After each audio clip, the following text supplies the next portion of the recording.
And your SEC Insider Hit this morning is brought to you by the Spray and Bedliners and Lift Kits. RPT Rick's Pro Truck, Lakeland Drive, that's one location. New location, Gluckstadt, Madison County. Good morning, good morning. Hope you're doing well. You're listening to 105.9 The Zone, ESPN. This is the Out of Bounds Show. We're streaming right now on YouTube Live. Search Out of Bounds Sports. YouTube Live. Search Out of Bounds Sports. Love for you to check out the show, the set. And our guests join us on the Parrish Brewing guest line. Delicious beer. Try the Canebrake Wheat Ale today. I had one for the first time yesterday. It's delicious beer out of Lafayette, Louisiana. We're live in the Bank Plus studio. We welcome in our friend Brad Edwards with College Game Day on ESPN Radio. We were talking about the release of the Big Ten schedule. Brad, this is wild, man. So the Southeastern Conference will start September 26th, and 23 days before that, on September 3rd, on a Thursday, we get Ohio State and Illinois. Did you know that they released it a few minutes ago? I did not. We had. I'm sure you're aware of the hurricane/tropical storm that had come up the East Coast, and we've been without power for quite a while. So I can't even get on the internet. Wow. So yeah, in fact, we were told a little while ago there's a pretty good chance we won't get power back at all today. So oh no. So anyway, yeah, we're trying to maneuver. It's just crazy how we're all so reliant on technology now. You lose the internet, like you're just completely out of touch with everything. So no, I didn't know that, but that is surprising. Look, there are a lot of people who felt like the Big Ten may even announce that they're not playing. You know, now I'm guessing there are a couple things. One is the idea that if you start sooner, you can end sooner. You know, because the anticipation obviously is that once flu season hits, so somewhere around Thanksgiving, that things could get worse nationally. So maybe they're trying to get the season done with before then, or maybe it's just that they're giving themselves more weeks to work with, assuming that there will have to be some games postponed because of certain rosters getting a certain number of positive tests and whatever. And so the more weeks you allow yourself to be able to squeeze in 10 games, the better. Is it 10 games? Is that what they ended up with, 10 conference games? They did, and Brad, you just hit the nail on the head. So they're going to – all the teams have 2 bye weeks, and then you get a bye week before the conference championship game. But here's the kicker, yeah. Brad. For the first time in I don't know how long, and you may know this as you're a stats analytics guy, but also a college football historian, they're not going to play on Thanksgiving weekend. So they will actually wrap up their regular season the week before that. And then they will take that week, and then they will play their Big Ten championship game the weekend of December 5th, which is now rivalry weekend, if you will, for some teams in the SEC, if that makes sense. Yeah. So when's Ohio State, Michigan? Because one of the week 8 points, October 26th, 24th. Yeah, I'm sorry, Brad, October 24th. Yeah, then that was something that had been swirling as a good possibility that would not be the last game. They want to move it up just to make sure that it happens if everything gets compressed at the end. So, that'll be weird. It was weird enough seeing Oklahoma and Oklahoma State, move their series out of the last weekend, in recent years. But Ohio State, Michigan not playing in the last week will be even stranger. Now, I don't think this was a major part of their strategy. In fact, it might not have been any part of it. But given what the other conferences so far have announced that they're going to do, and I would imagine the ACC, because they're playing one extra game, if they're still going to play the 10+1, they're going to have to start a little bit earlier because of that. But man, this is going to give some extra publicity to the Big Ten, because if you look at the SEC and the Pac-12, and I'm assuming the Big 12 for the most part will not have started their seasons yet. They've got a chance to play like 3 weekends of games that are essentially unopposed. And so, they'll get a lot more attention on their early games, and that's good for any conference to be able to get that. Well, and here's what I see. We're visiting with Brad Edwards, College Football Insider, College Game Day on ESPN Radio. Brad joins us on the Out of Bounds show in ESPN 105.9 The Zone. For those of you just tuning in this morning, the Big Ten just released their schedule. They will start September 3rd on a Thursday night, try to play through all this, but they're going to start Labor Day weekend, which, as Brad just referenced, is 3 weeks before the Southeastern Conference. They'll have 2 byes. They'll have a bye Thanksgiving weekend. They'll play their Big Ten championship on December 5th. And for the first time since I don't know when, Ohio State and Michigan will not play the last weekend of the season. They will play on October 24th. I think Brad just hit the nail on the head. Extra publicity for a league that is somewhat of a dinosaur in a way. They drove college football coming out of World War II for several decades. And then once the SEC really got rolling, a little bit of Spurrier, but definitely in the 2000s, we have become the darling of the country, so to speak, and more exciting and fireworks. Who would have thought that in the Sun Belt? And so, as Brad said, they get to showcase some of their teams. Now, they've got marquee players sitting out left and right. Penn State's big dog opted out, linebacker. Minnesota's wide receiver is opting out. So we'll see how this all looks as the kind of season rolls on. Here's what's happening to me, Brad. There seems to be a lot of jockeying and how can I outdo you, and the Power Five conferences are totally working within autonomous. Right. And I just think that a little bit of cat and mouse here. Your thoughts? Yeah, I certainly see some of that when you consider, when the Big Ten first announced that it was going to play conference games only, that caught the other Power Five leagues off guard. Not that they made that announcement or that decision, it was when they announced it. That they, based on the comments from everywhere else, it seemed like they just kind of went rogue and said, "Hey, we're gonna do this," and everyone was upset that they didn't give it more time. And then obviously, the SEC coming in the day after the ACC, was going to play the one non-conference game, and the SEC says we're going to play conference games only. And then, depending on who you listen to, some say the reason the ACC did that is because they wanted to try to preserve those four, those four in-state matchups with the rivalries between the two leagues. So, there's a lot of evidence to suggest that these conferences aren't making an honest effort to be on the same page. No. And work together. They're all kind of serving their own best interest, and to some degree that's not surprising because that's what you get when no one's in charge. And look, the other thing is the financial reality of this, which is that they're all losing a lot of money, regardless of what happens from here on out, whether they play all the games or not. They're going to lose a lot of money, and they've already lost some. And so they're doing what they think is best for them in order to recoup as much of this as possible.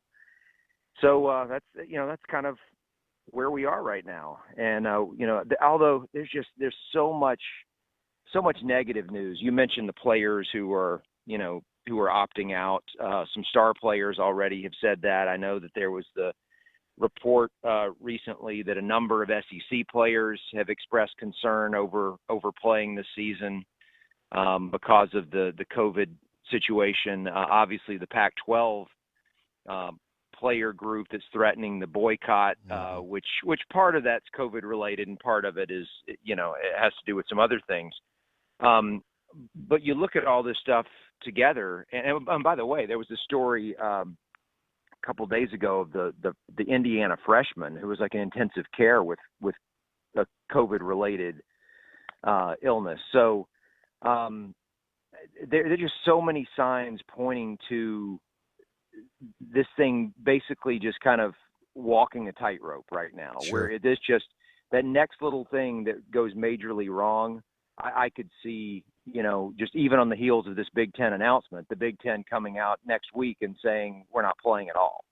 I don't think we're too far from that. It's just one more bad thing happening, and and that's where we are. And I'm guessing you saw the announcement that UConn has decided not to play. Now, I don't think that necessarily impacts anyone else, because UConn, some may be aware, had gone independent, that they had dropped out of the American. And so as an independent, it's difficult enough to put together a schedule.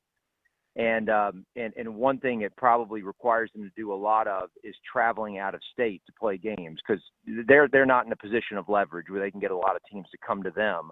Obviously, a lot of FCS teams in the New England region are not playing this year. And so when when you're trying to fill out an FBS schedule, it requires a lot of travel. And I can only tell you this. The only reason I know this is because I live in Connecticut. Right now, more than half of the states are on, I don't know what the right name for it is. It's almost like a banned list for the state of Connecticut. Like, more than half the states in this country, if you travel into those states and you come back into Connecticut, you have to quarantine for 2 weeks. And that includes Rhode Island, which is a neighboring state. So UConn was in a position now where if they go out of state to play a non-conference game, more than likely they're going to have to quarantine for 2 weeks when they come back. Like, that's untenable.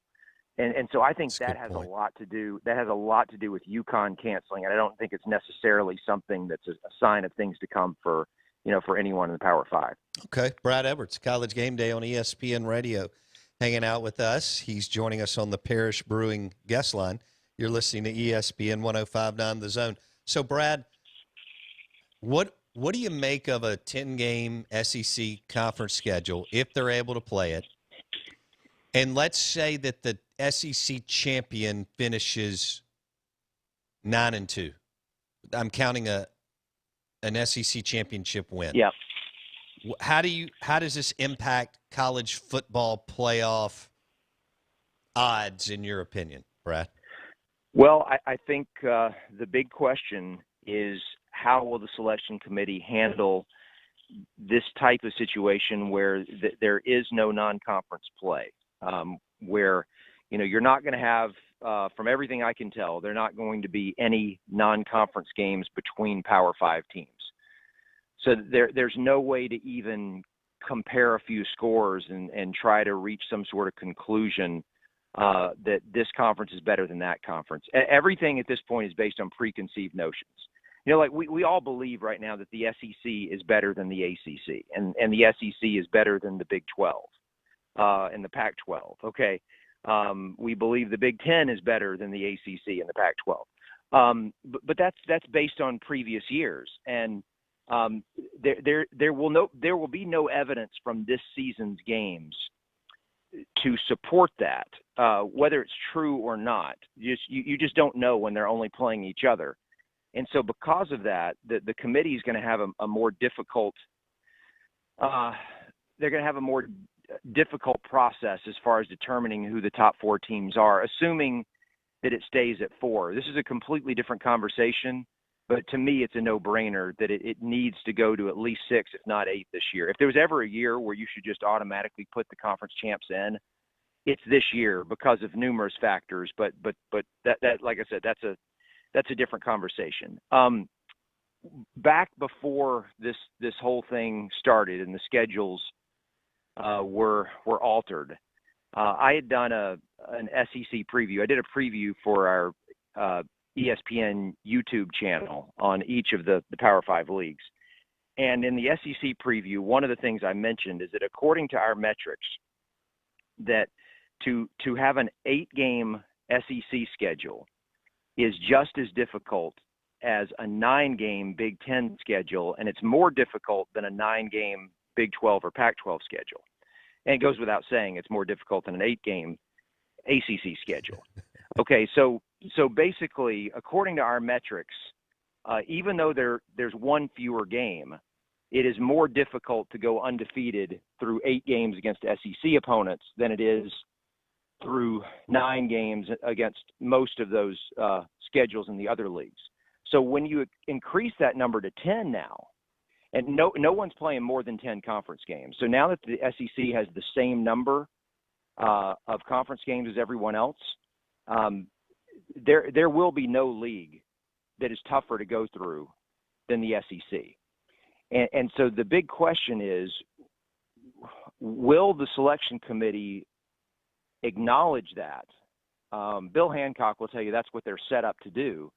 And I would agree, yes, that's what they're set up to do. But will they actually do it? Because up to this point, for all the data they have access to, and I don't know what the nature of their conversations are, at the end of the day, they always default to the loss column, right? Yeah. So that's the big question. Is it, if like you said, there's a team that loses twice in the SEC, are they going to assume a one-loss team in the Pac-12 is better or more deserving? Oh, let me jump in. Let me jump in, Brad. So you just hit on something. Can you think about that? If you go 9-2 and win it, you've won 9 conference games. Yeah. And Brad, that's well, I don't know what you're hearing as far as where they're likely to go with the 2 extra games that get added. But I mean, I was just thinking about the possibility, and this is just the possibility that you could end up with Florida and Alabama being one of the added games. And so thinking about like who these teams would have to go through, like if you're Alabama and you had to play not only the entire West, but you had to play arguably the 3 best teams in the East, because they already have Georgia and Tennessee this year. And then if you added Florida to it, if they were to go through that with only 2 losses, I think that'd be a pretty remarkable season, given everything that's in play. And so to what degree would the committee reward that? And by the way, this is another complication with the selection committee, that they don't require any of their members to use a specific type of schedule strength ranking, okay, or schedule strength metric. But they do provide one to them. And what they base that on is the record of the opponents. Okay, your opponent's record and then your opponent's record. Well, given that this stuff is all self-contained, now that you've got 3 leagues that aren't going to play outside of their own conference, what you're looking at is the SEC, the Big Ten, and the Pac-12 are all going to be 500. When you start looking at the opponent's record and the opponent's record, it's all going to come out exactly the same based on that particular schedule strength calculation. I don't know if that made sense to a lot of people out there. But in other words, it's a zero-sum thing. If you're only playing conference games, at the end of the day, you're going to have the same number of wins as losses. And with no one able to go out and win non-conference games, everyone, when you add it all up, is at 500, which on paper, based on that type of calculation, tells you that, the Pac-12 schedule is just as difficult as the SEC schedule. and that's obviously not true. I mean, look, everyone would know this, but if the numbers they're looking at say that, then what do they do with that? So they're going to have to do some things differently than the way they've done them before, I guess is kind of my point. I thought it was Brad Edwards with ESPN on ESPN 105.9 The Zone. We've got about 5 minutes here. Brad, this is interesting. Brad just said if there was ever a year to expand the playoff and add, every conference champion in, it would be this year. This would be unbelievable if they kind of did this on the fly. And then the way I would see this is quarterfinal and semifinal games will be on campus. I think the neutral site deal, everybody's running like hell from that. Brad, what's your take on that? So I think it depends on where we are with the virus. If by the time we get to late December, are we in a place where America would be agreeable, to putting fans in a neutral stadium or putting fans in stadiums, period. Okay. And if so, then maybe you do play, the neutral site semifinal, but shy of that, yeah, what you would want to do is you play it at someone's home so at least one team doesn't have to travel. That would make the most sense. But just kind of getting back to the overall idea of why there should be a playoff, Let's start with the fact that there are fewer games. Okay, we're looking at, for most of these teams, 10 games as opposed to 12 previously, so 2 fewer games. With the sample size already being reduced, it becomes more difficult to say with certainty that, let's just take a previous season where you might really struggle as a selection committee with Team 4 and Team 5. Are we sure that 4 is better than 5? And there's probably going to be a lot of disagreement in the room about that, but ultimately someone will be 4. The fewer games that are played, the more difficult it is to not only say that 4 is better than 5, but maybe even that 3 is better than 6. Those lines get blurred a lot more. Okay, and then you throw on top of it the fact that these teams have no crossover games against each other. They're playing entirely within the conference. There's no basis for comparison. All you're doing is assuming, based on previous seasons, that this conference is better than that conference, and therefore a one-loss champion in this conference is more deserving than a one-loss champion in that conference. I don't think that's the right way to do it. And so I think it just makes a lot of sense to put them all in automatically. And then, of course, the other part of this is we talked about the financial reality, which is that they're all getting crushed. And they're going to get crushed even if they play every game. And to the best of my knowledge, there is one remaining untapped major source of revenue in college athletics, and that's expansion of the football playoff. Yep. And as long as there are companies that are out there that are willing to pay the big bucks for the advertising and sponsorship and all of that stuff, then it's not just that all the conferences can recoup some of the losses this year, but ESPN, which you're well aware, any network that's been televising sports or trying to when there have been no sports being played is also getting killed financially. Right. I'm not speaking on behalf of my company, but I can promise you ESPN would welcome the opportunity to make more money off of something. Absolutely. In this football season. And so it's kind of a win-win-win. Like everybody wins from doing this. And for all the reasons that people over the years have disagreed about whether we should expand to 8. Well, some say, yeah, we should because of this. And others like, well, it's not really necessary because of this. We're now in a situation where the one thing everyone can agree on is that they all need more money. And look, Bo, here's the reality. Even if there is no college football this year, I think they need to start the playoff expansion next year for that very reason, yes. Which is that it's going to take 5 years or more for these institutions to recover from the financial losses from this year, and the playoff expansion is the way to do it. That was unbelievable. That was 23 minutes. College football insider Brad Edwards. I mean, this guy doesn't have electricity. And on a scale of 1 to 10, just dropped a 10 on us. We may even have to bring him back tomorrow, depending on how he's doing as far as everything that's going on around him. Brad, can't thank you enough. Hope you're doing well. Stay safe. All right. Thanks, Bo. Take care. Brad Edwards just crushed it. That's a first-team All-American, Blake Scott, right there. College Game Day on ESPN Radio. The Out of Bounds Show is brought to you by Eye Care Professionals. Dr. Kirk Jeffries and his team on Lakeland Drive. Blade-free LASIK and cataract surgery. Eye Care Professionals on Lakeland Drive. We're live in the Bank Plus studio. Bank Plus, it's more than a name, it's a promise. Hour number 3 coming up. Steve Robertson at 9:15. Coming up next, we're going to spin the wheel.